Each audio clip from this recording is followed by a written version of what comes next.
আমরা আজ ভিডিও করতে আসলাম মেহেরপুর মেহের আলী দরগা এর মাজার শরীফ, মেহেরপুর কেশবপুর যশোর। অনেকদিন পরে আমরা এই মেহেরপুর দরগায় আসলাম এবং ভিডিওটা আপনাদের দেখালাম। এই মাজারটা খুব সুন্দর। এই মাজারের অনেক ঐতিহ্য আছে। মাজারটা পয়লা জ্যৈষ্ঠী এবং দ্বিতীয় জ্যৈষ্ঠী এখানে অনুষ্ঠান হয়। আমরা আসার চেষ্টা করি, মাঝে মাঝে আসি।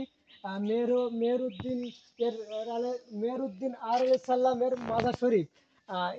এটা অনেক অনেক ইতিহাস আছে, যেটা অনেক পুরনো। আমরা এই ইতিহাস সম্পর্কে একজনের কাছ থেকে শুনবো। পাশে একজনের ডেকে নিচ্ছি। এখানে নিলিবিলি এলাকা, পাওয়া যাচ্ছে না, দেখি কাউকে পাওয়া যায় কিনা। ওই তো একটা লোক দেখা যাচ্ছে, আসতেছে। আসসালামু আলাইকুম ভাই। ওয়ালাইকুম আসসালাম।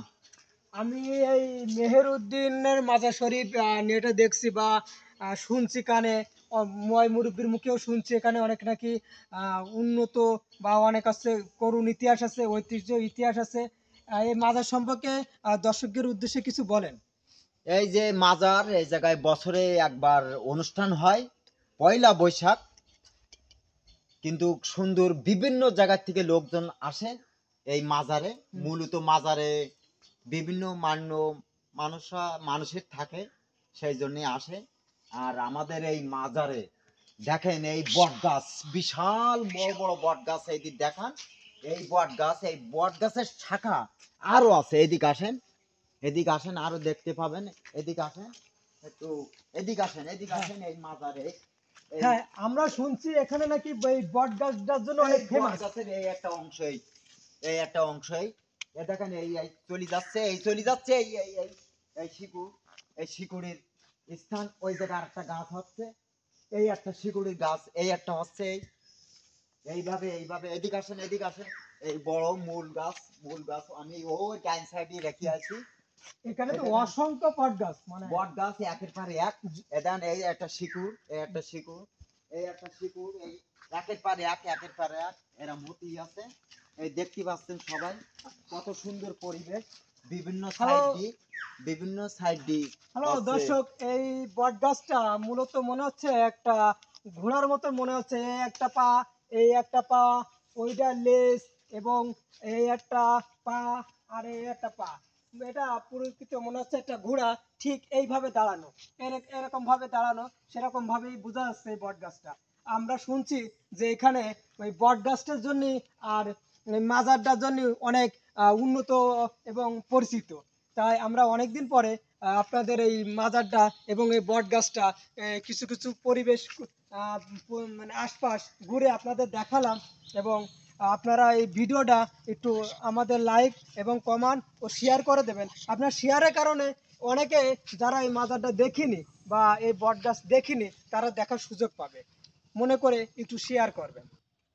বন্ধুরা, আপনারা অনেক পরিবেশ দেখতে পাচ্ছেন। এই যে সুন্দর একটা পরিবেশ, এর যে কোন মূল গাছ এখনো আজ পর্যন্ত কেউ বলতে পারবে না। বলতে অবশ্যই পারবে অনেক বয়স্ক লোক যারা আছেন, তারাই ছাড়া কেউ বলতে পারবে না। এই ভিতরে আরো গাছ আছে, কিন্তু ওর ভিতরে বাগান, অনেক নোংরা জায়গা না, আমার বলা ভুল হচ্ছে, ভালো পরিবেশ। কিন্তু ওর ভিতরে, বাগানের ভিতরে আমরা কেউ যাব না। সুন্দর একটা পরিবেশ আমি দেখাচ্ছি। দেখেন একের পর এক গাছ, বিশাল বড় একটা এরিয়া, সুন্দর পরিবেশ। বন্ধুরা, আমাদের জন্য একটু দোয়া রাখবেন। আমরা আপনাদের সুন্দর একটা ভিডিও উদ্দেশ্যে আসছিলাম, কিন্তু এখানে ভিডিও করার মতন সেই পরিবেশটা নয়। তার জন্য আপনাদের এই অঙ্গটা আমি দেখানোর জন্য চেষ্টা করলাম। ধন্যবাদ। ইনি কিছু বলবেন, এনার কিছু কথা এখানে। হ্যাঁ বন্ধুরা, আপনারা অবশ্যই মনে করে আমাদের এই যে জায়গাটা আমরা ভিডিও করছি, এই জায়গাটা আপনারা একটু লাইক কমেন্ট শেয়ার করে দেবেন। আপনি শেয়ার করে দিলে আপনার বা আমাদের আরও কিছু পরিচিত হবে, এবং আপনার শেয়ারের কারণে আরও অসংখ্য লোক এই জায়গাটা সম্পর্কে জানবে, বুঝবে, এবং এখানে আসার চেষ্টা করবে হয়তো। আর এখানে খুব নিলিবিলি পরিবেশ এবং সুন্দর পরিবেশ। না আসলে আপনি বুঝতে পারবেন না এই জায়গাটা কিরকম। এই জায়গাটা একেবারেই একদম নিলিবিলি, মানে সব দিকতে পারফেক্ট। এখানে আসলেও মনে করেন যে এখানে যদি আপনি আসেন, তাহলে আপনার যদি মনে গাছ কষ্ট থাকে তাহলে আমরা মনে হয় যে এখানে আসলে আপনার যে মনে কষ্টটা কিছুটা হলেও একটু হালকা হবে। তো এখানে মনে করে আসবেন। আর আসার মূল কারণ হলো লাইক কমান এবং শেয়ার করলে কিন্তু আরও অসংখ্য বন্ধু আপনার এই জায়গাটা সম্পর্কে জানবে এবং দেখতে পারবে। আমরা আইসি, তার জন্য আপনারা মন খারাপ করবেন না, আপনারাও এখানে আসার জন্য চেষ্টা করবেন। তো বন্ধুরা, আমরা কিন্তু এই বটগাছ সম্পর্কে অনেক কিছু বলছি, কিন্তু আমরা যাইতে যাইতে একটা জিনিস আমাদের চোখে পড়লো। সেই জিনিসটা হলো, দেখেন বটগাছের শিকড় অবিকল একদম কুমুরের মতো মনে হচ্ছে এই বটগাছের শিকড়টা একটা কুমোর এসে এই একটা ডিবের পরে বিশ্রাম নিচ্ছে, এবং মনে হচ্ছে যে সে একটু রেস্ট নিচ্ছে এবং এখানে আইছে, কিন্তু একদম সেম হুবহু একদম কুমিরটার মতোই এই শিকড়টা। ঠিক আছে, আপনারা এই শিকড়টা একদম একটু একটু মনোযোগ দিয়ে দেখলে মনে করবেন যে একেবারে কুমুরির মতোই এটা। ঠিক আছে, ধন্যবাদ জানাই দাও। ধন্যবাদ বন্ধুরা। আমরা অনেক কষ্ট করে ভিডিও করলাম, আপনারা এখানে আসার জন্য একটু চেষ্টা করবেন।